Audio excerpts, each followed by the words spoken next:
Olá, bom dia, boa tarde, boa noite, mundo. Sejam todos muito bem-vindos ao Núcleo de Estudos Espíritas Casa do Caminho, aqui na cidade de Viena, na Suíça. Hoje daremos continuidade à quarta parte com a nossa irmã Juliana. E aí temos também a Carmen, a Cecília, sem contar os desencarnados. Estão aqui uns quantos. Um abraço a todas e a todos. Ju, tudo bem? Tudo bom? Muito bom estar aqui de novo para mais um estudo, né, da doutrina espírita. Que a gente possa aí estar inspirada, né, pela espiritualidade amiga, para aprender, internalizar esse entendimento de hoje. Vou projetar aqui para nós. Tudo bem, Carmen? Tudo bem, Cecília? Tudo bem? Tudo, Ah, assim que eu gosto, falando. Aí que é bom. tudo Isso, bem, aí, Zé. Ju. Consigo, Tudo bem. pronto. Vou ampliar. Agora coloca isso. Ai, peraí, é que eu tô com o monitor aberto, ele vai para o monitor. Deixa eu fechar. Pronto, agora sim. Tá aparecendo, né, para vocês? Sim, tá. Deixa eu ajeitar ele. Eu tô no celular e tá aparecendo sim, mas é pequeno. Eu vou Não, olha. ampliar ele agora. Nós é celular. Agora. Oh, bom dia, essa teoria. Ai, um dia, na próxima, eu ainda vou evoluir bastante, Deus. Vai entender tudo isso. Mas vai demorar alguns milhões de anos. Mas tudo bem. Nós somos Céu é imortais. rápido. É Sim, hoje, venha. é hoje, é hoje, Zélia, Sim, que a gente vai venha. entender esse negócio. Beijos, obrigada. Hoje a gente vai, né, entrar um pouquinho na questão do objetivo mesmo, que é a gente entender as questões morais que permeavam, né, ali o contexto em que surgiu o espiritismo. Quais eram os debates filosóficos, né, teóricos, né? Porque aqui hoje a gente vai ver a moral teórica. Então, quais eram as teorias que existiam na época de Kardec trabalhando a questão moral, né? E sempre a gente vai, né, como Kardec fala para nós, o espiritismo, né, ele é um desenvolvimento das ideias espiritualistas, né? Ele fala muito na Revista Espírita da reação das ideias espiritualistas, fala na Gênese, né, em muito especial no último capítulo, onde ele vai trabalhar, né, os tempos são chegados, a renovação social, com essa proposta, né, de moral. E que proposta moral? A moral da liberdade, né? Então, aqui a gente já começa a ver o Janet trazendo, né, a questão da liberdade, quando ele fala assim, ó, o homem sendo livre, isto é, ele tem o poder de governar a si mesmo, tornar-se senhor de si próprio. Então, é mister que ele tem uma regra de ação, né? Porque agora eles vão tratar da moral teórica em específico. Então, ele fala assim, ó, o homem tem a sua lei como os outros seres da criação. Que outros seres? Os animais, né? Que estão na natureza, todos os seres que fazem parte da natureza. Porém, ele está trazendo uma reflexão para nós. Entre o homem e o animal, existe uma diferença. O animal, né, estes seres, eles obedecem à lei como? Fatal e cegamente. E essas leis são ignoradas por eles. Então, quando um animalzinho, né? Então, lá no estudo do Janet, ele vai trabalhar os tipos de instinto que tem nos animais, que se observa na natureza. Vou pegar um exemplo, né? Ele fala assim: tem animais que são arquitetos, tem animais que são. Trabalham dentro, parece uma linha de produção, né? E aí ele traz a formiguinha, ele traz o exemplo da abelha, ele traz o exemplo do João de Barro, como ele faz ali a casinha com a sua perfeição. Só que eles estão submetidos à mesma lei que nós, porém, eles obedecem essa lei, eles contribuem, quando ele fala assim, obedecer à lei, é contribuir para a harmonia do universo, né? Eles contribuem para isso cegamente, porque por mais que eles tenham inteligência, não é a inteligência fundamentada na razão, é a busca do entendimento. né? A inteligência que raciocina, que faz escolhas. Então, ele fala, sendo o homem livre, deve, pelo contrário, conhecer a lei. O homem não pode obedecer cegamente, né? Que é um dos debates que Kardec vai trazer lá na Gênese, no capítulo 4 da Gênese, onde ele vai falar um pouquinho da questão da igreja, né? Da moral proposta para a igreja. Ela é infalível, imutável, e você tem que obedecer cegamente, você não pode questionar. E o Janet vai falar, você só é livre quando você compreende, quando você faz escolhas. Então, o homem precisa conhecer a lei para que, a partir desse entendimento, ele passe a fazer escolhas, né? Então, ele fala, indagar qual seja essa lei e determinar a sua natureza, tal é o objetivo da moral teórica. Então, a moral teórica vai, né, questionar em que se fundamenta a moral humana. Qual é o fundamento desta moral? E é isso que a gente vai estudar um pouquinho hoje. Então, ele está falando aqui, ó. Ele vai trabalhar duas morais, né? A moral do interesse e a moral do sentimento. Essa moral do interesse se fundamenta no princípio do prazer. E agora, né, acho que tem uns 3 slides que a gente vai ler e aí a gente vai parando para conversar. O princípio do prazer, né, que ele está trazendo aqui, afigura-se ao homem, à primeira vista, que esta lei está impressa em sua própria natureza e que ele não carece de razão para conhecer, nem a vontade para preferir. Razão e vontade são faculdades da alma, é o que Kardec chama na Gênese a centelha divina, né? O homem, nas vidas humanas, ele ganha centelha divina, são as faculdades da alma que levam, né, através do seu desenvolvimento, aproximam o homem de Deus, que é, né, o bom, o belo e o verdadeiro, uma vontade livre, a razão esclarecida. Então, aqui, né, ele está trazendo o pensamento dos filósofos, né, que se fundamentavam a moral no interesse. Eu não entendi. Você falou da centelha divina, o quê? Eu não entendi.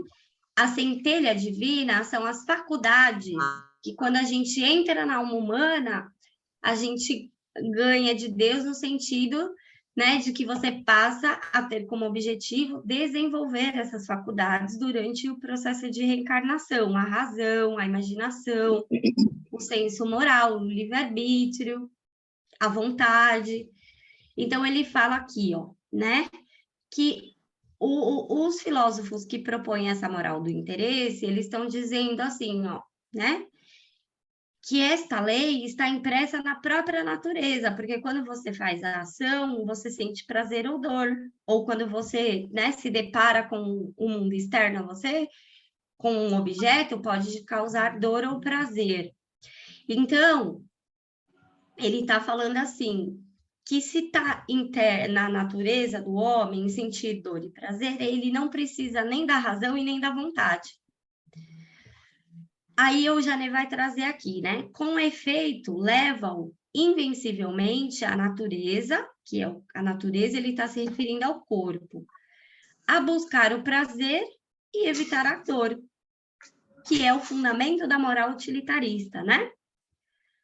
Aí ele vai trazer uns questionamentos para nós em forma de perguntas. Será necessária outra lei além desta, da dor e do prazer? O que chamamos bem não será o que nos proporciona prazer? O bem é aquilo que nos proporciona prazer? E o que chamamos mal? Seria aquilo que ele está falando ali em cima, da moral utilitária, que é o que nos causa dor? Poderá o bem ser outra coisa mais que a felicidade? O mal outra coisa mais que a infelicidade? Poderá a moral ter outro fim mais do que ensinar-nos a ser feliz? pode-se afirmar, sem perigo de errar, que a moral nos ensina a ser ditosos e nos encaminha para a verdadeira felicidade. Não é, porém, como se deveria crer, obedecendo à lei cegamente, né? Não é sendo movido pelos instintos, porque o animalzinho ele não vai ser movido pelo instinto. E o instinto, né, segundo o estudo do espiritismo e do espiritualismo, ele é um guia seguro sempre bom. Porque o instinto ele está associado à providência de Deus para conosco. Então, quanto mais instintivo você é, mais a providência de Deus atua sobre o ser. É esse o debate que está lá na Gênese, né? E aí eles questionam qual é a origem do instinto. E tanto o Janet, né, vai trazer, não existe nada mais obscuro que a origem do instinto, quanto Kardec, né, ele vai trazer as hipóteses da origem do instinto, mas ele não fecha, né? Ele não fecha o entendimento sobre a origem do instinto. O que ele diz é que o instinto é um guia seguro, sempre bom, que jamais se engana. A inteligência, né, Kardec fala no capítulo, pelo simples fato de ser livre, ela pode cometer erros, né? Ela pode errar, porque ela ainda está no processo de aprendizado, de desenvolvimento dessa faculdade, né? E outra coisa que é importante a gente refletir, né? Quando ele fala aqui, a moral nos ensina a ser ditosos, e quando, né, a gente é ditoso, quando a gente age na lei, a gente tem o sentimento íntimo de felicidade. Mas Kardec vai ampliar esse entendimento de felicidade no céu e inferno, quando ele vai falar que a felicidade, lá na página 78, a felicidade não é pessoal, senão ela seria egoísta e triste, né? Então, são as conquistas do espírito, e pelo pensamento ele se conecta, né, com outros espíritos que compartilham da unidade de pensamento com eles, ou seja, o bem, fazer o bem. Então, essa é a verdadeira felicidade, né? Fazer o bem. E aí ele coloca, né? Não é, porém, como se poderia crer, obedecendo cegamente, né? Essa lei da natureza. E tendo, né, como nosso guia o prazer, que seremos verdadeiramente felizes. Porque quando eu me deixo arrastar pelos prazeres do corpo, eu não estou usando as faculdades da alma, nem a razão e nem a vontade para fazer as escolhas, né? Então, o caminho, ele traz aqui, indicado pela moral, é menos fácil, porém mais seguro, né? Porque aí você tem a certeza que você está indo em busca de fazer o bem pelo bem. Então, ele vai falar aqui, ó. Reflexões simples bastarão para nos fazer ver que é impossível afirmar de um modo absoluto que o prazer seja o bem e que a dor seja o mal. O prazer nem sempre é um bem e até mesmo pode transformar-se em verdadeiro mal. E reciprocamente, a dor nem sempre é um mal. Então, lembra que ele deu, né, aquele exemplo para nós? Quando você tá com a perna gangrenada e você precisa amputar a perna, isso vai te causar dor fisiológica, mas é através desta dor que o médico vai salvar a sua vida. E Kardec vai trazer todo um estudo na Gênese, no capítulo 3, sobre a diferença de dor fisiológica, né? Ele vai falar, sofrimento físico é uma coisa, dor fisiológica é uma coisa, sofrimento moral é outra. E o sofrimento moral que o espírito vivencia está associado à sua imperfeição. Quando cessa o sofrimento? Quando cessa a imperfeição. Porque a relação de sofrimento e imperfeição é uma relação de inerência, né? Ele vai explicar para nós. É inerente. O sofrimento é inerente àquela imperfeição que o indivíduo desenvolveu, né? Então, aqui, quando ele fala, né? O prazer pode se tornar um verdadeiro mal. Então, se você tem uma pessoa que ela tem o vício da bebida e você dá para ela uma bebida, ela pode falar assim: ah, né, essa pessoa é boa, tá me dando bebida, eu tô tendo prazer. Mas será que verdadeiramente você está fazendo bem? Isso é o bem? Não, porque ele está prejudicando o seu organismo, né? E isso depois pode gerar consequências para ele. Então, ele está dizendo aqui, ó, pode-se, pois, considerar hoje como insuficientemente demonstrado pelas inumeráveis análises feitas, que são as análises que ele vai fazer lá no Tratado Elementar de Filosofia. Mas, entre elas, né, as principais são esses dois exemplos que eu trouxe aqui, né? Ou a do preguiçoso, se você vê uma pessoa que é muito preguiçosa, você vai dar um travesseiro e um cobertor para ela? Não vai. Agora, se você vê o seu filho trabalhou o dia inteiro, chegou cansado, aí às vezes ele adormece ali no sofá, você põe um cobertor para ele se aquecer, você está fazendo bem? Percebe? Então, a circunstância seria a mesma, dar o cobertor, mas o que difere é a intenção, o sujeito que está envolvido na ação, né? Então, ele está falando, todas essas análises, esses debates que ele traz lá no tratado, estão dizendo que o prazer por si só é incapaz de servir, né, de princípio a qualquer moral. A moral não pode ser o fundamento, ser a base, né? O prazer não pode ser a base da moral. Porque o prazer pode se transformar no mal. Assim como a dor pode se transformar em algo bom, no caso da amputação, né? E outros exemplos que ele cita. E agora ele vai trabalhar uma outra questão, né? Então, o que ele está falando aqui? Prazer e dor são fisiológicos, não podem se fundamentar como a base da moralidade do homem. E aqui ele vai trazer o princípio da utilidade. Então, ele traz, né, a teoria de um dos filósofos, onde ele demonstra, né, que os prazeres podem ser comparados e classificados sobre diferentes aspectos: a pureza, a certeza, a duração e a intensidade. Tudo, até aí tudo bem.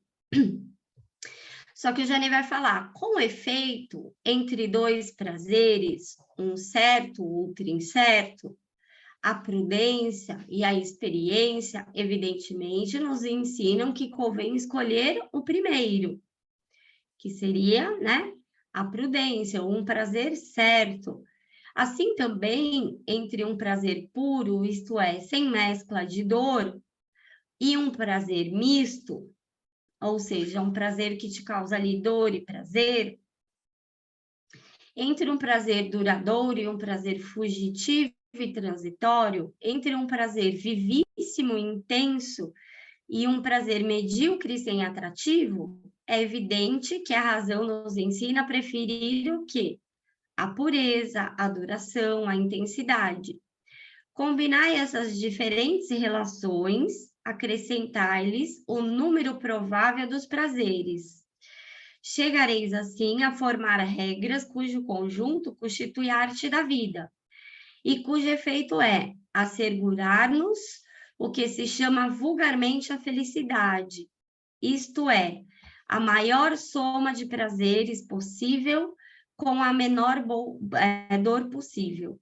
Então, este filósofo, o que ele está falando? Que você tem que somar o maior número de prazeres e buscar a menor dor possível. Então, essa seria uma das propostas morais dele, né? Você somar prazeres.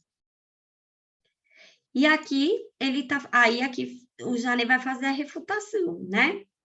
Vê-se que essa arte, né, o que ele chama de arte da vida, é a soma dos prazeres, é inteiramente empírica, que se não eleva um só instante acima da moral toda individual, toda subjetiva. Ou seja, o fundamento da moral seria aquilo que me dá um prazer absoluto, né? Ou a soma de vários prazeres e que não me cause dor. Então, ele vai falar aqui, ó. Portanto, é sempre o prazer, isto é, um certo estado de consciência o único objeto, o único fim da vida humana, buscar prazer, ter prazer. Nenhum outro objeto, além de nossas sensações, nenhuma lei fora delas. As diferentes regras que nos oferecem esta moral são apenas meios de atingir o fim desejado, que é o prazer. Então, né, o filósofo ele vai trazer vários debates sobre os prazeres que são bons, os prazeres que são mais intensos, que duram mais, mas ainda assim o objeto continua o mesmo, é sentir prazer e não sentir dor. E aí o Janet está refutando aqui, ó. Se a razão, a sabedoria, a inteligência se juntam às sensações físicas, não é para dirigir o prazer, mas para servi-la. Então, o que a moral, né, utilitarista está propondo? Coloque use a sua inteligência para buscar o prazer. Use a sua razão e coloque ela a serviço da busca do prazer. E aí, o que o Janet vai falar? Seriam apenas auxiliares, instrumentos do prazer. Então, eu uso a minha inteligência e quanto mais prazer eu tiver, melhor. Quanto menos dor eu tiver, melhor. Aqui é uma reflexão que ele está trazendo. Vamos seguindo. Pois é. Olha só, no anterior, nós estávamos falando que o prazer estava... Não, bom, mas eu acho que você vai me entender. Eu acho. O prazer estava sendo se referindo ao corpo. Mas aí, agora, é um estado de consciência? Então, porque ele vai trabalhar numa parte a questão dos prazeres somente fisiológicos. E também, agora que ele está entrando nos prazeres, por exemplo, você dá um cobertor para alguém, não é só um prazer fisiológico, certo? Aí é o que ele vai falar. O prazer, que está um pouco mais para frente, o prazer é bom. Ele está na classificação dos bens, mas ele não pode ser o fundamento da moral humana. Porque o prazer, de qualquer forma, ele perpassa pelo corpo. Porque é um processo químico do nosso corpo, quando a gente sente prazer. E aí ele está acrescentando ainda outra questão. Ela é subjetiva, ó. Seria uma moral? Tô aqui. Opa! Que aqui eu não consigo grifar. Ó. Seria uma moral toda individual, toda subjetiva. Porque a moral se fundamenta no que é prazer e bom para mim. Então, o fundamento da moral não pode ser subjetiva de um homem, de uma individualidade. A moral é uma regra que se estende a todos os seres. Lembra que a gente abriu, né, o estudo falando de todos os seres e o homem, né, como aquele que tem a inteligência racional, aquele que é livre para fazer escolhas? Porque os animais já estão submetidos à lei divina, porém eles obedecem essa lei sem a faculdade da razão, eles não pensam, eles fazem. Eles contribuem para a harmonia, mas de uma forma em que eles não se apercebem, eles não têm a consciência de si, enquanto individualidade ainda, né? Então, é isso que ele está trabalhando aqui, ó. Ó, essa doutrina parece elevar-se acima da sensação pura, que é o que você falou. No primeiro, ele está falando só da sensação do corpo. Essa, ele já está falando de algo a mais, não é só a sensação pura, tá? E aí ele se intitula como a moral da utilidade. São os utilitaristas, né? Os filósofos que eram utilitaristas. E aí o Janet pergunta, o que significa utilidade? Aquilo que serve para alguma coisa. O útil é um meio e não um fim. O fim é que é o bem. O útil só tem que ser um meio de alcançar o bem. Ora, este fim para os partidários da utilidade não pode ser outro senão o prazer, mesmo que não seja um prazer só fisiológico. O que eles estão buscando é o que é útil. Mas Janet está refutando. O útil é somente um meio. Então, ele põe aqui, ó. Se o prazer é o bem, ele está falando, deixai-me procurá-lo como eu entender, ó, a subjetividade. Ou se prazer é o bem, o fundamento da moral é o bem, ou o fundamento da moral é o prazer, e o prazer é o bem, eu vou procurar do jeito que eu entender. Se, pelo contrário, como querem os utilitários e como exige a própria ideia de uma moral, cumpre escolher entre os prazeres. Mas para que eu faça escolhas, porque aí aquele outro ele não vai acrescentar os graus, né? A intensidade, a duração. Mas para que eu pense em tudo isso, eu não preciso do quê? Da razão? É o que ele está colocando aqui, ó. E esta razão não se deve deduzir do próprio prazer, porquanto é este que deve ser disciplinado e dirigido. O que ele está falando aqui? Quem tem que dirigir o prazer é a razão. E não o prazer dominar a inteligência e a vontade. Que ele trouxe a reflexão nos outros slides.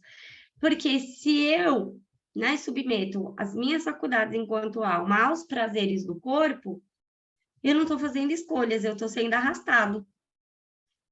Né? Quem me conduz é o prazer. Mas ele não nega que o prazer é bom, mas ele não pode ser o fundamento da moral humana. Então, aqui ele fala aqui, ó, o prazer e o bem. Na teoria pura do prazer, não pode haver critério para classificar os bens, ou seja, não tem critério. Nenhum bem ocupa absolutamente e de direito tal ou tal lugar, porque sendo o prazer essencialmente relativo ao indivíduo, e variando com as diversas organizações e as diversas circunstâncias da vida, aquilo que para um é um bem, não é para o outro. E o que para uns é o maior bem, não é para outros. Exemplo. Muitos homens, por exemplo, apreciarão mais os prazeres vivos e excitantes da paixão do que os prazeres medíocres de uma vida regular.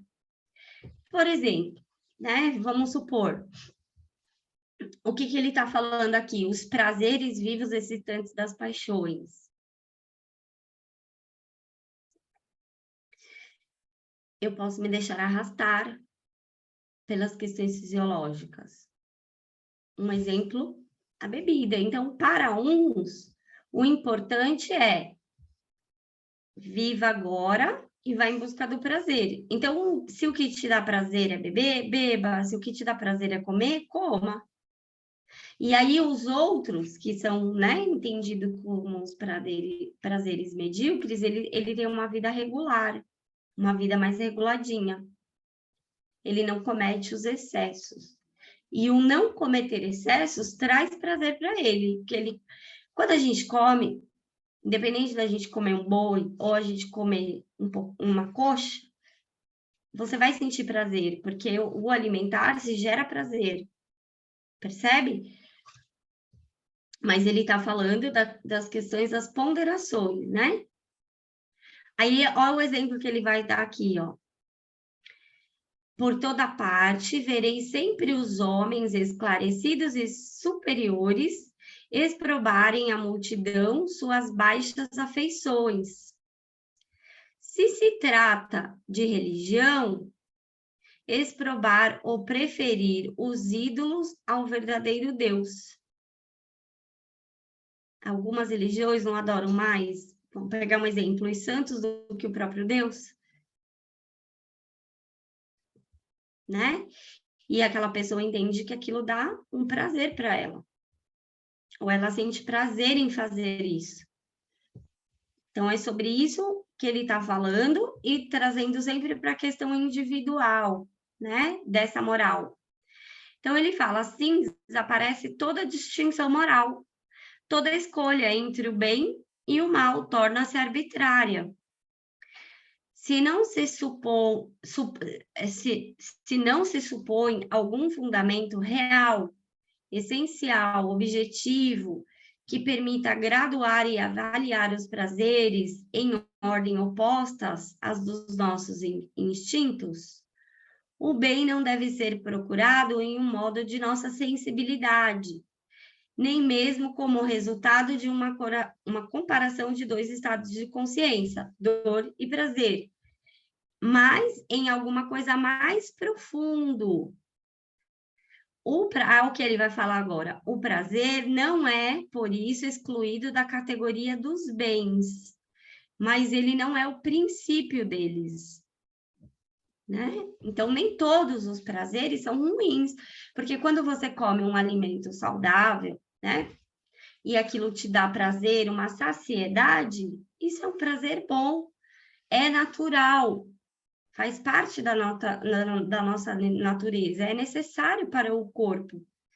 E lembra que um dos deveres que o homem tem para consigo mesmo é o dever de conservação? Então, é natural, mas ele não é o fundamento da moral. Aí ele está trazendo aqui alguns outros utilitaristas, né? Vêm querendo dissimular as imperfeições que a gente acabou de ler, né? Quando ele fala da questão da individualidade.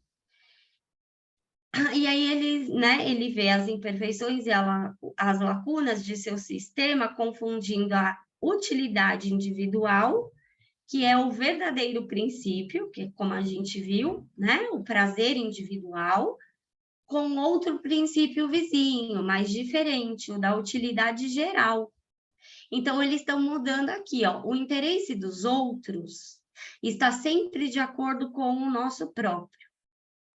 Olha só o que ele vai falar agora. Se fizerdes bem a vossos amigos, vosso amigo vos fará. Não é o interesse? Olha que importante o que ele está colocando. E muitas vezes a gente ouve as pessoas falar isso. Ah, eu sou amiga dele, mas ele, né, na hora que eu precisei, ele também tem que estar aqui. É a moral do interesse. Eu faço, porque na hora que eu precisar, ele vai fazer por mim. Isso não pode ser o fundamento da moral. E não é a proposta da moral espírita. A proposta da moral espírita é fazer o bem pelo bem, sem esperar a recompensa. Então, se eu sou amigo do outro, esperando que eu vá fazer por ele, para que depois ele me beneficie também, não é o fundamento da moral. Não pode ser o fundamento da moral, porque isso se fundamenta, eu faço porque me é útil, porque me é agradável, porque eu vou ter um retorno, né? Então, ele coloca aqui, né? Se servides aos homens, eles me servirão. Eu sirvo eles, eles me servem. Eu sou útil para eles, eles são úteis para mim. Aí ele fala assim, ó, independentemente do castigo da lei ao castigo da opinião, existem, portanto, um acordo constante entre o interesse individual e o interesse geral. O castigo, o que é? Ah, você não faz para mim, quando você precisar, eu também não vou fazer por você. Percebe? Não pode ser o fundamento da moral. E o que ele está falando aqui? Este acordo não é verdadeiro de fato. Não é a ação por si só que constitui a moralidade. Não é uma troca, eu faço para você e você faz para mim. é o motivo da ação. Então, se né, o que fundamenta a minha ação, o motivo da minha ação é o interesse, não é o objeto da moral. Não pode ser o objetivo da moral. O interesse pessoal, mesmo que esse interesse perpasse pelo coletivo. Porque eu só faço se o outro fizer por mim. Tá? E aqui, ó. A lei não pune todos os culpados. Um grande número está fora da sua alçada, que são os egoístas, os que agem com ingratidão, com maldade. Aqueles mesmos que ela pune podem escapar ao castigo. Em última análise, a única consequência da moral da utilidade seria que se revela tomar precauções para a impunidade. Quanto mais jeitoso, tanto menos culpável, o que é absolutamente contrário à verdade. E aí ele põe, né? A satisfação moral e o remorso não têm sentido na doutrina da utilidade. Aquele que tomou todas as precauções para fazer o mal com segurança, nada tem que temer de sua consciência, pois que se expõe a diminuto perigo. Se sua consciência lhe faz increpações, há outro princípio de ação, afora a utilidade, enfim, quanto à satisfação moral, deve ela, nesta doutrina, confundir-se com o prazer do bom êxito. Por consequente, aquele que pratica o mal com bom êxito deve ser feliz. E aquele que é malogrado, que quer dizer, desperdiçou na prática do bem, deve ser infeliz. Logo, a satisfação moral e o remorso não podem entrar como elemento de cálculo. Então, se eu fiz, né, uma ação, o que ele está falando? Quando a gente trabalha as questões da moral fundamentada no bem, e o Espiritismo vai explicar muito bem isso. Toda vez que eu tenho uma ação, que essa ação está fora da lei divina, eu tenho um sentimento íntimo, não tenho? Se essa ação é boa, eu tenho uma satisfação moral imediata. Se essa ação é má, eu entro num sentimento de vergonha, entro no processo de remorso e aí no arrependimento. Só que, né, essa moral utilitária, o que ele está falando? Não tem como você colocar a satisfação moral e o remorso como elemento de cálculo, porque a satisfação de não ter sido pego já te causa prazer. É esse debate que ele está trazendo aqui. Ó, o prazer do bom êxito. Ninguém pegou o que eu fiz. Eu fiz uma maledicência, eu fui egoísta, guardei para mim, fiz uma maldade, mas eu não sou pego. Então, o prazer do bom êxito me impede de vivenciar os verdadeiros sentimentos morais, que seria ou a satisfação do bom ato ou o remorso pelo mau ato. Tá? É isso que ele está debatendo aqui. Então, olha o que ele está falando. A verdadeira moralidade dá a entender que a ação é boa em si mesma, independente das consequências. Embora sejam essas consequências agradáveis ou penosas, não é isso que constitui a boa ou a má ação. Eu não tenho que me preocupar com o resultado. É isso que ele está falando. A verdadeira moralidade a ação é boa em si mesma. Não importa o resultado, eu vou fazer o bem pelo bem. Né? Eu vou em busca da verdade. Então, eu acho que é no tratado que ele até dá um exemplo. Vamos supor, se você é uma pessoa que já tem uma idade avançada, e aí você recebeu lá atrás uma herança. E aí você já está ali no final da vida, está com muitos problemas de saúde, e você descobre que essa herança não era bem sua, que tinha outros herdeiros. E aí, se você falar a verdade, né, fazer o bem, você vai prejudicar a quem? A si mesmo, porque você vai ficar sem nada. Qual é a atitude correta, segundo né, a moralidade verdadeira. É você praticar o bem independente do resultado final. É o bem pelo bem. Se fosse pela moral utilitarista, eu vou em busca do prazer. Do prazer para mim. Se eu falar, né, a verdade sobre a herança, eu prejudico a mim mesma, isso vai me causar dor, então eu tenho que evitar a dor. A moral está me dizendo que eu tenho que evitar a dor. Percebe a reflexão? Então, ele está falando aqui, ó, em uma palavra, é claríssimo que, sendo a recompensa a consequência legítima do mérito moral, deve o bem segundo as leis da justiça coincidir, afinal, com a felicidade, quer neste mundo ou no outro, né? O mundo moral, mundo das ideias. Mas não é lícito inverter estes termos e fazer da própria recompensa o princípio do mérito. O que ele está falando aqui, gente? É a mesma coisa que Kardec. Quando você faz um ato no bem, o bem pelo bem, segundo a lei e a justiça, a consequência do seu ato é ter uma recompensa. Qual é a recompensa? A felicidade inerente ao seu ato, ao seu desenvolvimento. Mas quando você faz o ato em busca da recompensa, não é meritório.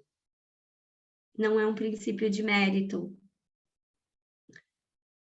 É complexo, não é? Porque, vamos supor, se eu pego e falar assim, Zélia, eu vou te dar...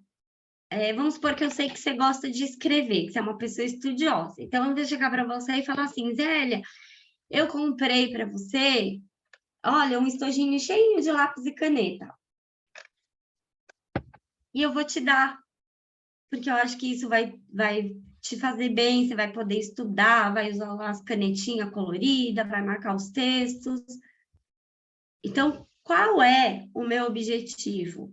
É de fazer o bem, né? De proporcionar algo que vai ali te incentivar a te estudar, a te buscar a continuar seus estudos. Agora, se eu falar assim, eu queria tanto aquele quadro que a Zélia tem na parede, será que eu vou dar para ela esse estojinho aqui? E aí, quando eu precisar, ela vai me dar aquele quadro. Tem mérito? Não tem. Porque já está esperando algo. Aí teria aquela coisa, eu Isso. faço para receber a recompensa. Exatamente isso. Então, é o que ele está falando aqui, ó. Quando, né? Mas ele está falando assim, ó, mas não é lícito inverter estes termos de fazer da própria recompensa o princípio do mérito. Então, eu estou buscando na minha ação uma recompensa e não fazer o bem pelo bem, não a ação boa em si mesma. Quando o Espiritismo fala, né? Qual é a verdadeira caridade? A caridade desinteressada. É o bem pelo bem, sem esperar recompensa. Mas perante a lei divina, quando você faz um ato no bem, qual é a sua recompensa? A felicidade.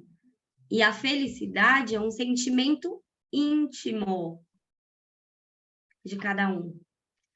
Só que quando eu, né, faço um ato do bem junto com uma coletividade, essa felicidade é individual ou é coletiva?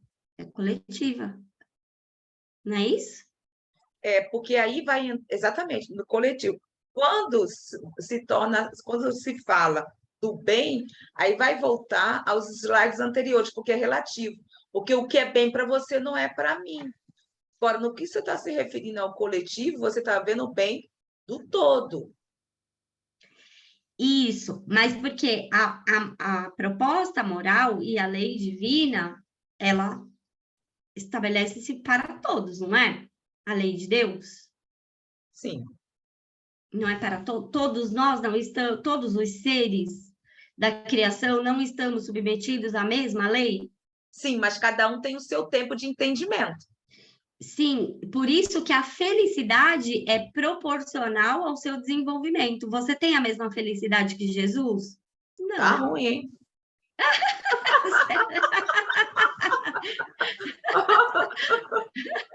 Tá difícil, Zélia.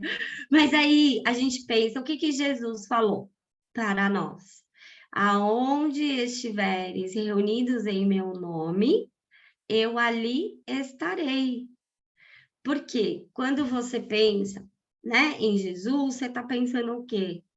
Em fazer o bem, pedindo a ajuda dele. E aí entra a questão das relações que a gente tem, porque o espiritismo, né, ele vai ampliar a questão da importância das relações, não aqui na matéria, mas as relações que a gente tem com a espiritualidade. Então, vamos supor, o meu ato do bem, e a gente nunca está sozinho, o espiritismo vai, né, trazer essa reflexão. A gente não age sozinho. Um espírito superior, o meu anjo da guarda, ele vai o quê? Me intuir. E quando, né, a intuição dele se une com o meu pensamento para auxiliar alguém, eu potencializo. E a recompensa de tudo isso, ela é natural. Entendeu? Eu não faço o ato do bem para esperar a recompensa. Eu faço o bem pelo bem porque eu já adquiri essa virtude. Por isso que na moral prática, ele vai graduar os níveis das ações, aí ele vai colocar os vícios e as virtudes. Então, ele fala, qual é a maior virtude dos homens? O bem pelo bem. Qual é o maior vício moral dos homens? Pagar o bem com o mal. Uma pessoa te faz o bem e você retribui o mal. Isso é uma imperfeição moral. Né? E aí ele vai graduar, né? Pagar o mal com o mal. Ou você ser indiferente àquela pessoa que te fez o bem.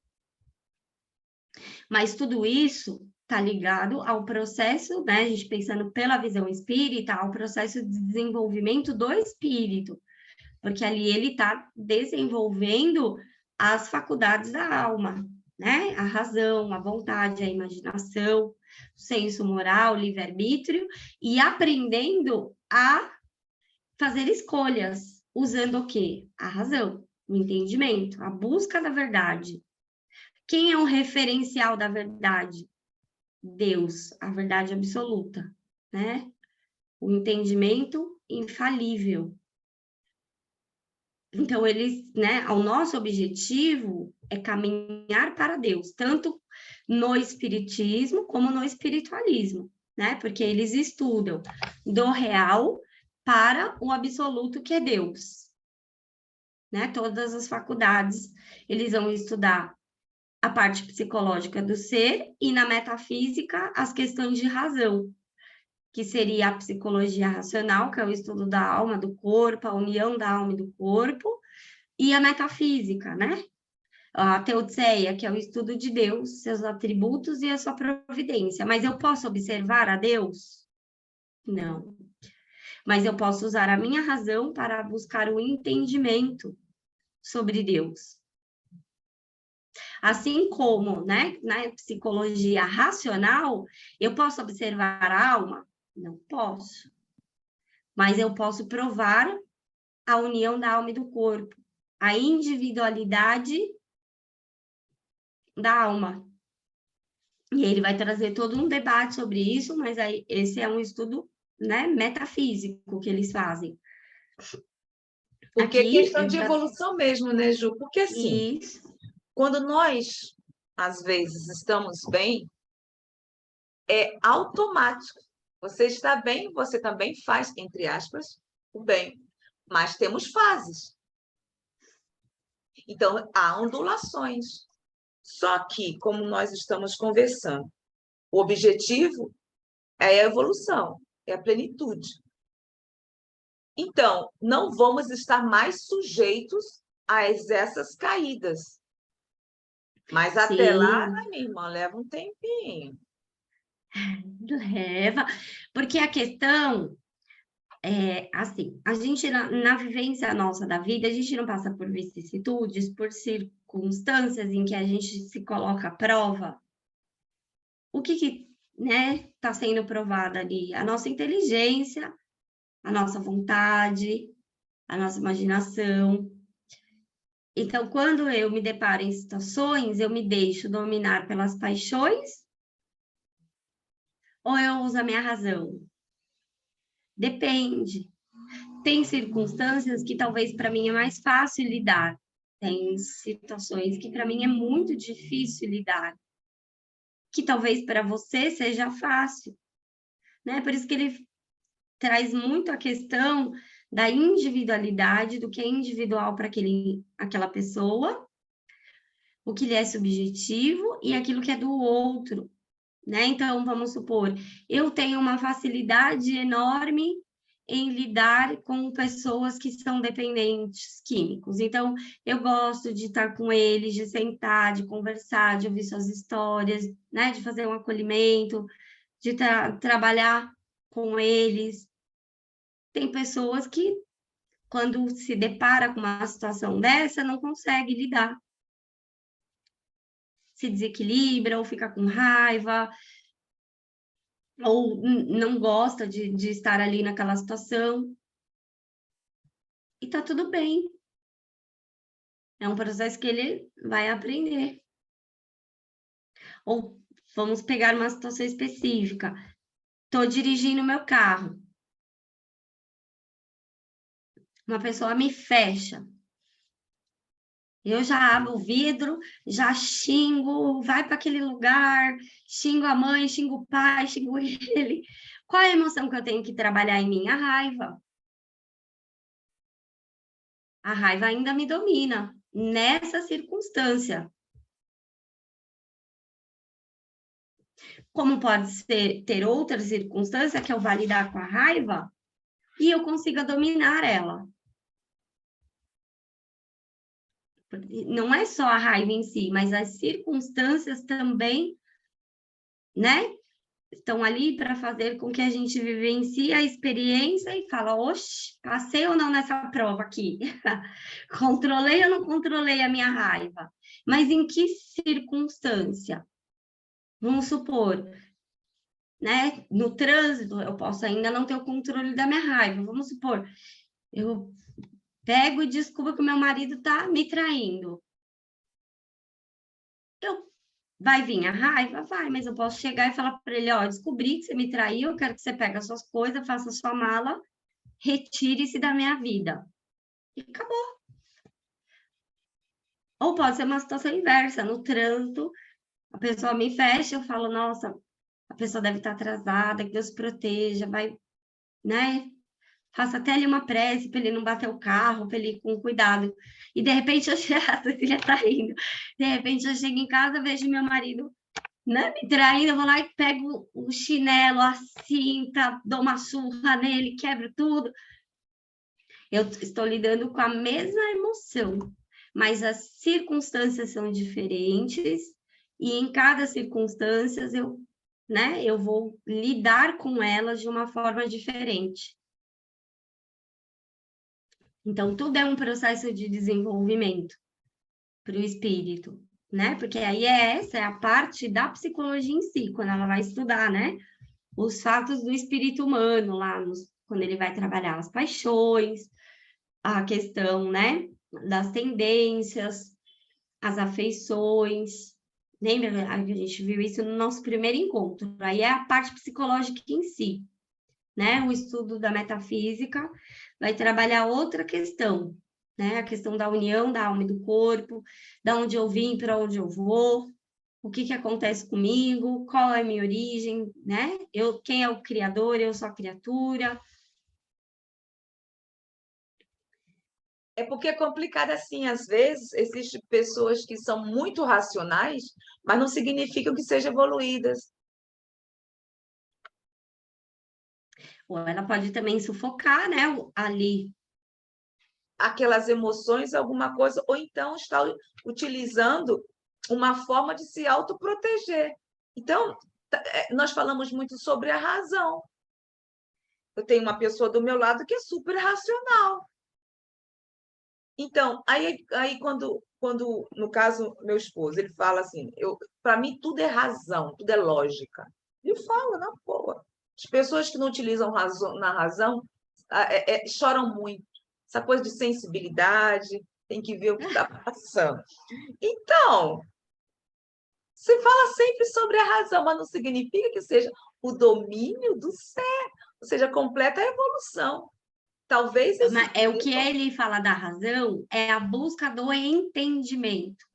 Então, de que forma eu estou buscando o entendimento? Porque se a minha razão se fundamenta em falsos princípios, eu também tenho um falso entendimento, que é isso que Kardec trabalha, principalmente no Céu e Inferno.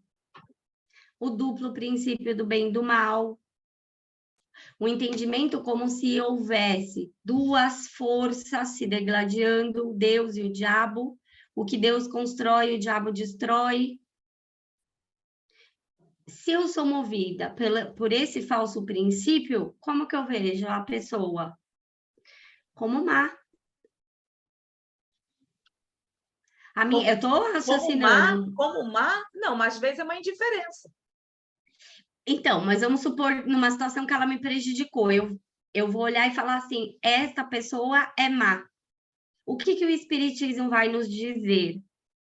Separe, e o espiritualismo também, separe o ato da individualidade. A ação má do espírito é um estado temporário, ela não é má. Ela, né? Ela está vivenciando um falso entendimento. Ela está numa ilusão. Olha quem chegou, a Marisa, chiquérrima. Oh. Então, a gente vai sempre pensar, né? Como espíritas, separar o ato da personalidade e a personalidade do espírito. Porque senão a gente perpassa para essa questão de duas forças. O mal está nele e o bem está em mim. Ele é mal e eu sou boa. Então, quando tem todo esse estudo psicológico, a gente vai vendo as circunstâncias, as emoções, as questões psicológicas, né? E tudo isso que permeia e constitui a nossa vida, né? Então, o Janet, ele vai dizer assim, ó, a nossa vida é uma prova. E a gente tem que, né, vivenciá-la como um combate. Mas é um combate interno.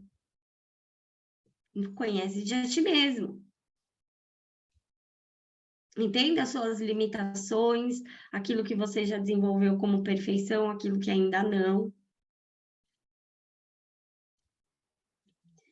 Porque os sentimentos, quando ele, né? Aqui a gente agora vai falar de uma outra doutrina, a doutrina dos sentimentos, é uma outra proposta de moral. Então, o que ele está falando aqui, ó, o sentimento moral é um fenômeno tão enérgico da alma humana que não raro tem ocultado aos olhos dos homens e até mesmo dos filósofos o ato essencialmente racional que distingue o bem do mal e que impõe a obrigação à má vontade. Daí a célebre doutrina que se chama moral do sentimento, que faz do sentimento moral o único critério do bem e do mal. Então, qual é o fundamento desta moral proposta agora? É o sentimento. Essa doutrina, ela já é superior à questão da moralidade, porque os sentimentos são diferentes das questões do corpo. Os sentimentos são da alma, né? Porém, admite e mantém, porque ela admite e mantém o princípio do desinteresse, mas ela é em si mesma insuficiente. Por que ela é insuficiente? Porque a gente tem que trabalhar a questão do sentimento e da razão em equilíbrio. Quando eu faço a ação, eu não tenho um sentimento íntimo. Quem é que me acusa? A consciência. Não é na consciência que está escrita a lei de Deus? Muitas vezes eu não tenho a razão desenvolvida e a vontade forte para agir sempre na lei, mas a consciência é um guia, né? É um juiz, na verdade. Mas eu não posso só me deixar mover pelos sentimentos. Eu tenho que entender os meus sentimentos, compreender, eu preciso fazer uso da minha razão. Ó, Só um instante. acabamos de ver... Leide? Ah, ela levantou a mão, É. diga. Ai, desculpa. Não, Imagina. senhora, dinâmica, por favor. Senão fica... Resolvi interromper porque já passou para outro argumento. Não, mas não tem problema, a gente está falando da mesma coisa. E eu queria me aganchar aí naquilo que a Zélia falou sobre a razão, e você falou de uma razão com falsos princípios, né? Por exemplo, você pode dizer, então, que a doutrina materialista também usa a razão, né? Pode ser, então, uma razão com falsos princípios, quer dizer, que separa a parte, dispensa a alma e fica só no aqui e No agora. cérebro. Porque para a alma, para o materialista, tudo é expressão do cérebro. Não é isso? Quais são os princípios fundamentais que né, se estuda? Deus, espírito e matéria. Não é isso? Exato. Deus, para eles, não existe, porque tudo é fruto da matéria. E aí é o debate, as refutações dos espiritualistas.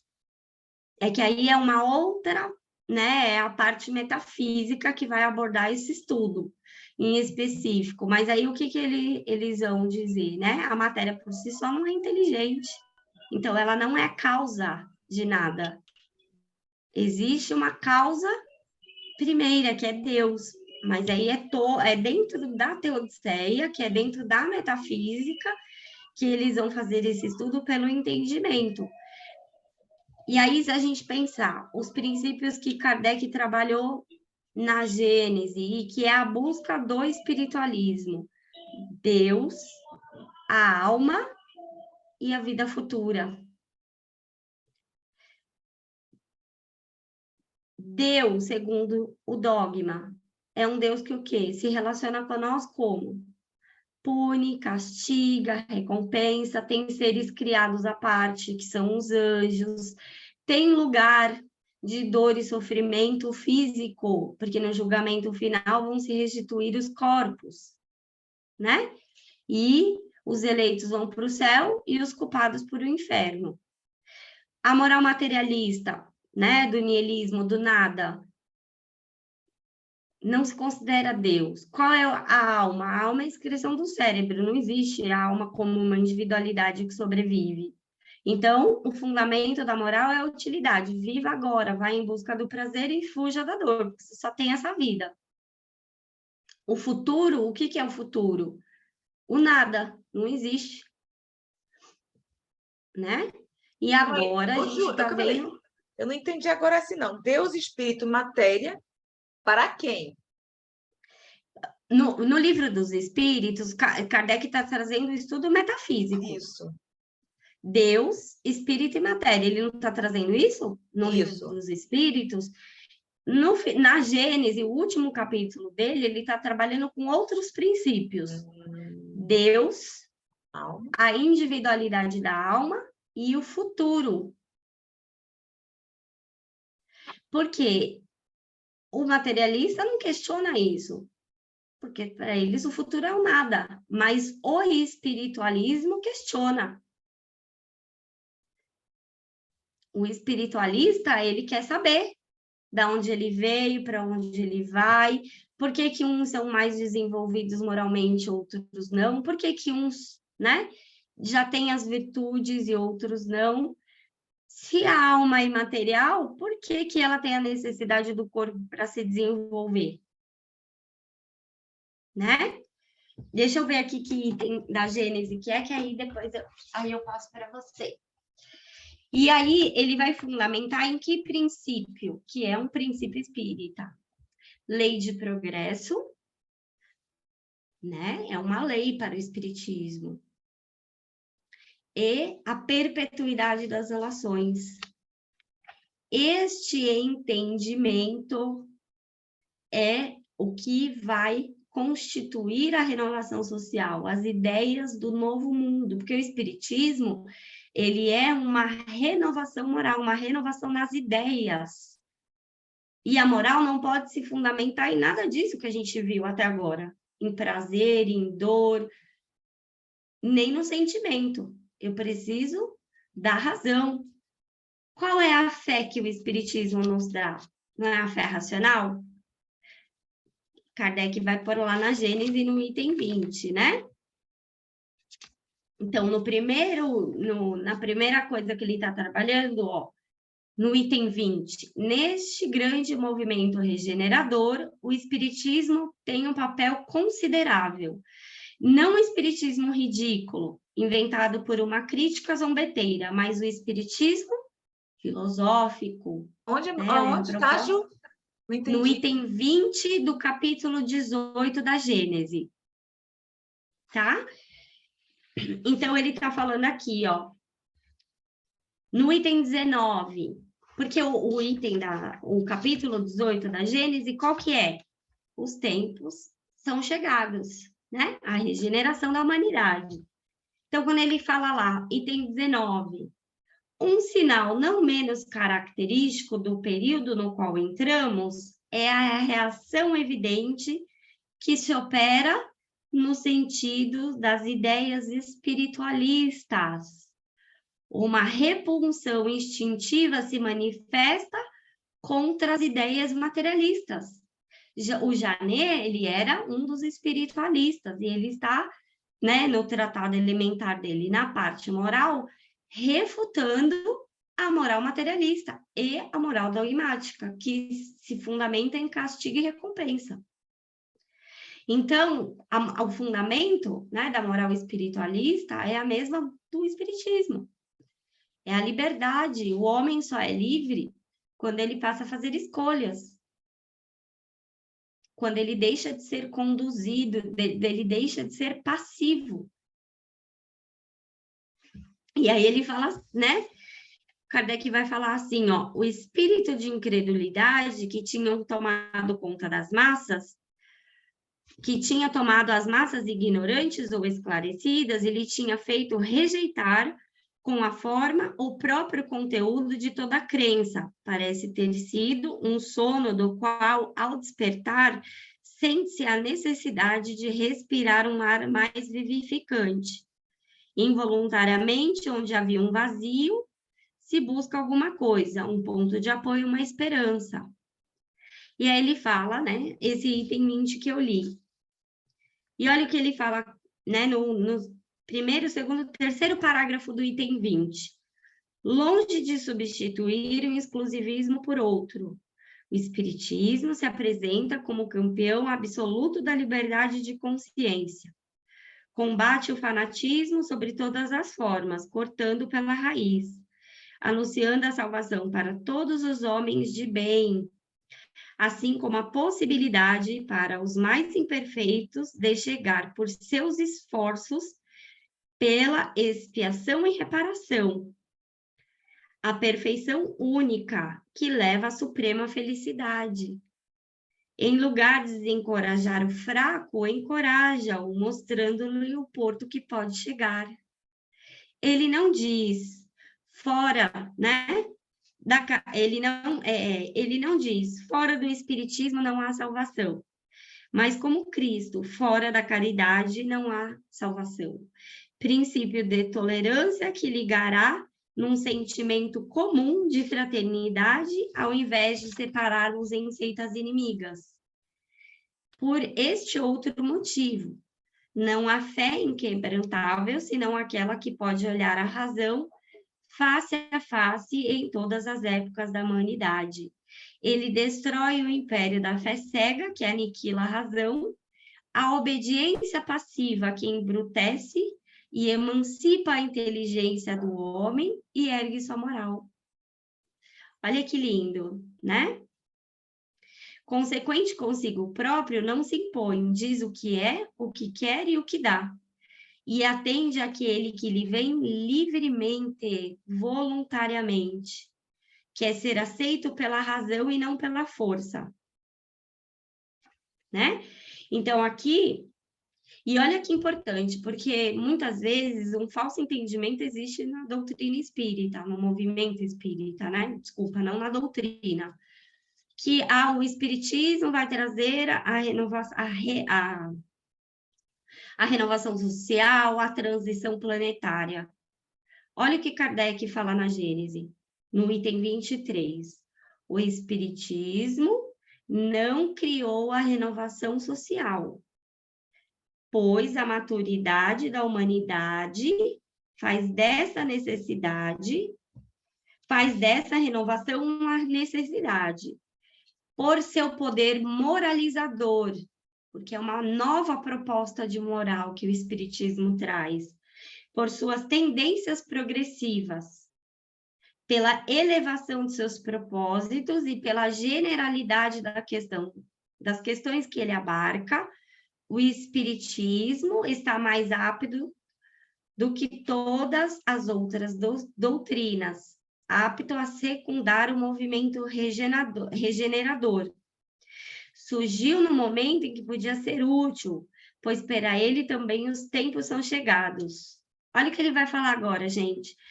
Vindo mais cedo, eu encontraria obstáculos intransponíveis, teria fatalmente sucumbido, já que os homens satisfeitos com o que tinham não sentiam ainda necessidade daquilo que ele oferece.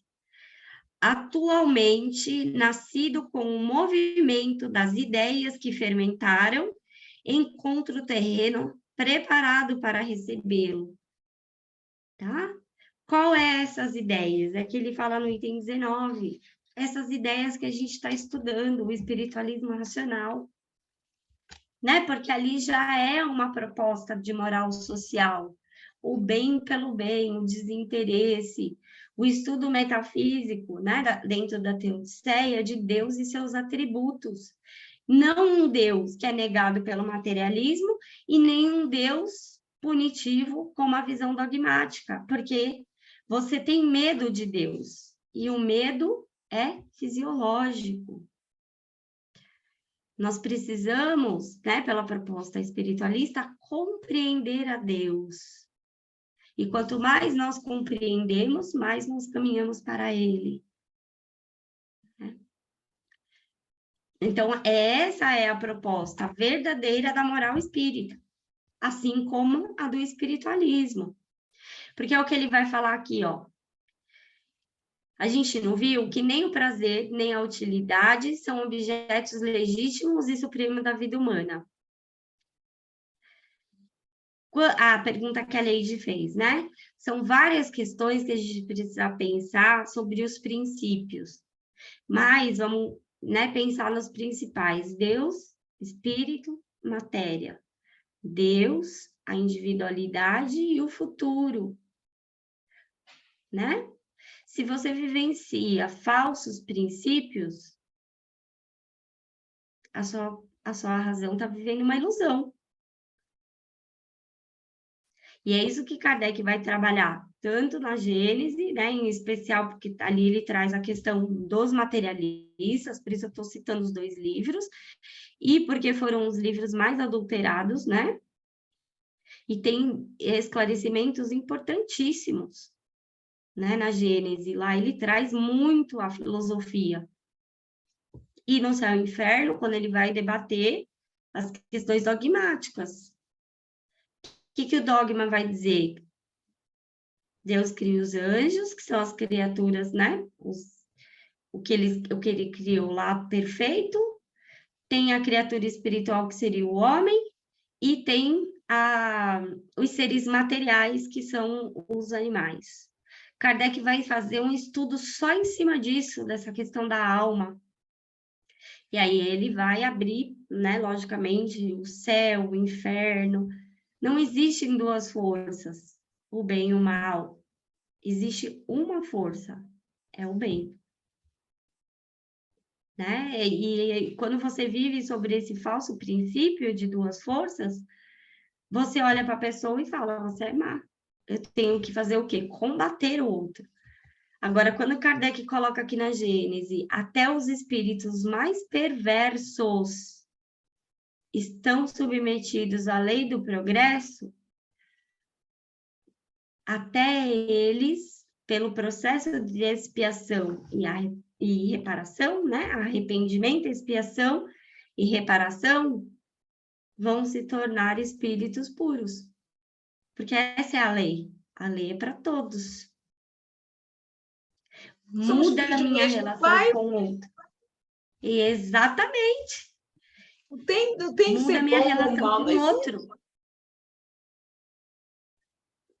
Percebe? Muda a minha forma de olhar para o outro.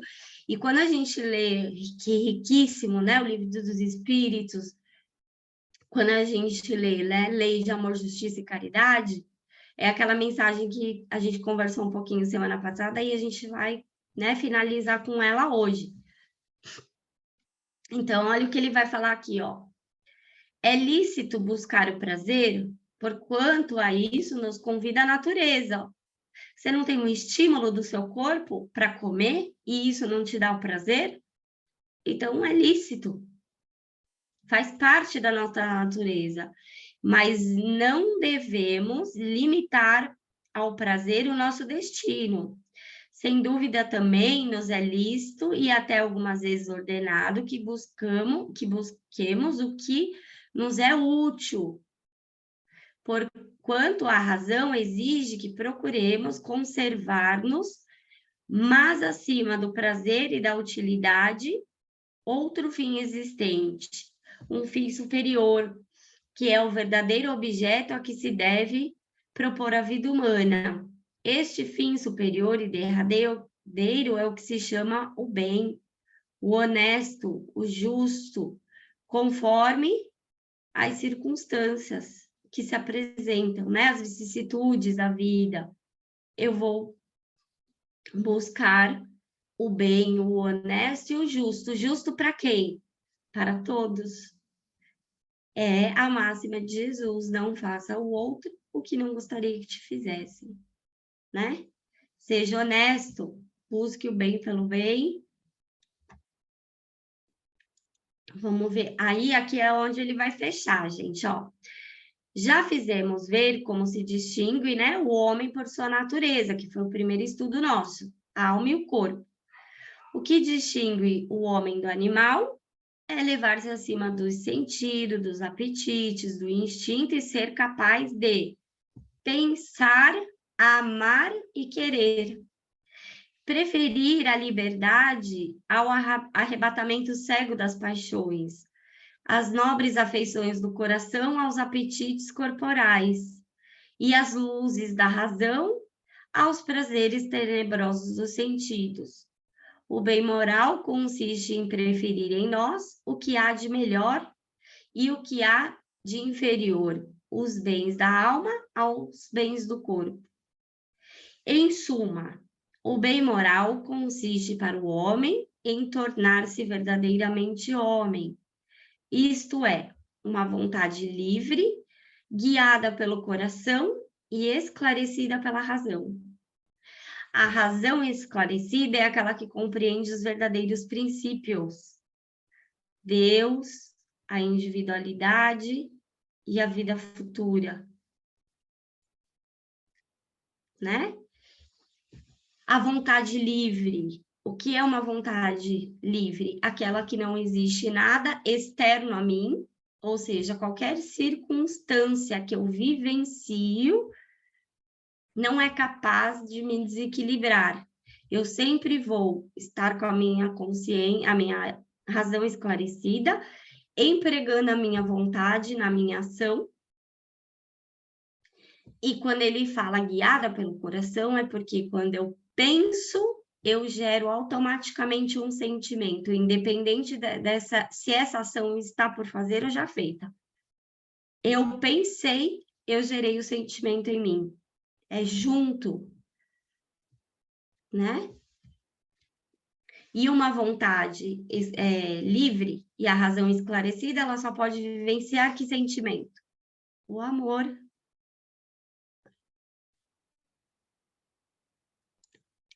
Aqui, ó. O bem moral toma diferentes nomes, segundo as relações segundo as relações sobre as quais é considerado. Por exemplo, toda vez que se tem principalmente como objeto o homem individual em sua relação consigo mesmo, o bem torna o que se chama honesto. E tem principalmente por objetivo a dignidade pessoal. Com relação aos outros homens, o bem toma o nome de justo e tem principalmente por objeto a felicidade do outro. Consiste em não fazer a outro o que não quereríamos que se nos fizessem a nós mesmos. Quer fazer a outro quanto quereríamos que nos fizessem a nós mesmos. Com relação a Deus, o bem chama-se piedoso e consiste em tributar ao Pai dos homens e do universo tudo quanto lhe é devido. Lembra quando a gente estudou a moral prática? Ele não separou os deveres para com Deus, para conosco mesmo, para com os outros homens. E ele acrescentou os animais, né? Foi o primeiro dever que a gente estudou. Aqui ele está colocando, né, as questões separadamente no sentido teórico, tá? Que é a moral que a gente está vendo hoje, a parte teórica. Então, o bem para qual é o seu dever enquanto homem com si mesmo? A honestidade, né? Para com os outros homens, o justo, que é a felicidade do outro. E para com Deus, né? Quando ele fala universo, ele já está, né, trazendo ali todas as questões que envolvem o universo, todos os seres que compõem o universo, né? Então, a gente tem o dever, né, de tudo que lhe é devido, porque Deus é o princípio de tudo, a causa, né, de tudo. Então, ele coloca aqui, ó, sobre estas formas diferentes, o bem moral se apresenta sempre com os mesmos caracteres. Olha aqui, ó, primeiro, é desinteressado. Deve ser almejado pelo seu valor intrínseco e não por suas consequências. É obrigatório, logo que o conhecemos, reconhecemos-nos como obrigados a cumpri-lo. É meritório, uma vez cumprido, conquanto fosse livremente e com conhecimento de causa, né? Então, são essas três condições que ele apresenta para nós. O desinteresse, a obrigação moral. Por que a obrigação moral? Não é uma obrigação no sentido de uma violação de consciência, e sim uma obrigação moral, uma vez que você fez uso, né, da sua razão, buscou o entendimento, e aí você escolhe livremente. Respeita as leis, né? Respeita as leis Isso. naturais. Exatamente. Né? Porque uma vez que você compreende a Deus, a sua justiça, a sua bondade, tem cabimento você agir fora disso? Não. Né? E aí é o que ele finaliza, né, fazendo um apanhado de tudo, ó. O princípio do dever.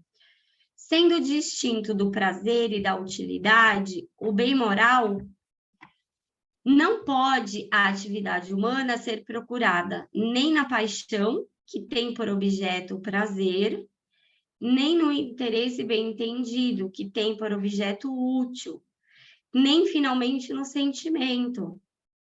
Essa lei existe em outro princípio de ação que se chama dever. E aí que ele põe, né, a natureza do dever e a definição. Não se pode conceber bem moral ou honesto sem reconhecê-lo imediatamente como verdadeiro bem. Quando você faz aquilo que é honesto, você está reconhecendo isto. O que de melhor pode haver para o homem do que ser verdadeiramente homem, isto é, gozar das verdadeiras faculdades humanas, daquelas que o distingue dos animais, né?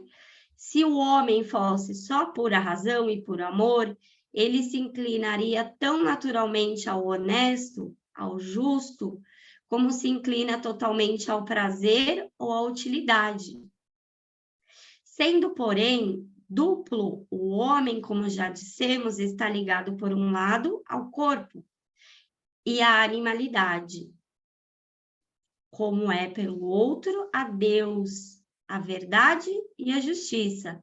Segue-se que nele existe uma guerra interior e que sua razão, por uma parte, mostra ali o bem, ao passo que, né, a sua paixão arrasta ao prazer. Porém, né, o Espiritismo nos esclarece mais ainda. Por que que, às vezes, a gente se deixa dominar pelas paixões? Pelo processo de desenvolvimento, né? Aquele que já alcançou o hábito adquirido, ele não mais o perde, porque já é uma conquista da alma. Então, ele já age pelos seus valores intrínsecos, pelas suas virtudes, né?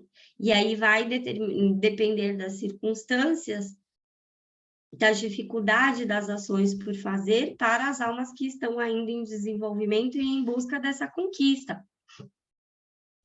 Que é o que ele vai falar aqui, né? Não, num outro slide mais para frente. Aqui ele vai falar, ó, sendo absoluto o dever, é ao mesmo tempo universal.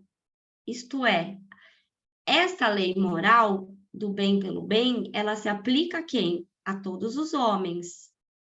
Da mesma maneira, nas mesmas circunstâncias, donde se segue que cada um deve reconhecer que esta lei tanto se impõe a si mesmo quanto aos outros, porque não existe o interesse pessoal.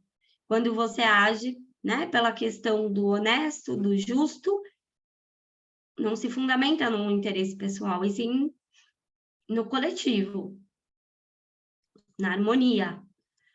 Ju, Ó, chegamos à nossa hora. vamos. Vou só finalizar com isso. Essa lei que nos conduz ao bem, e que apenas seria uma lei de liberdade, de amor, se o homem for a todo espírito.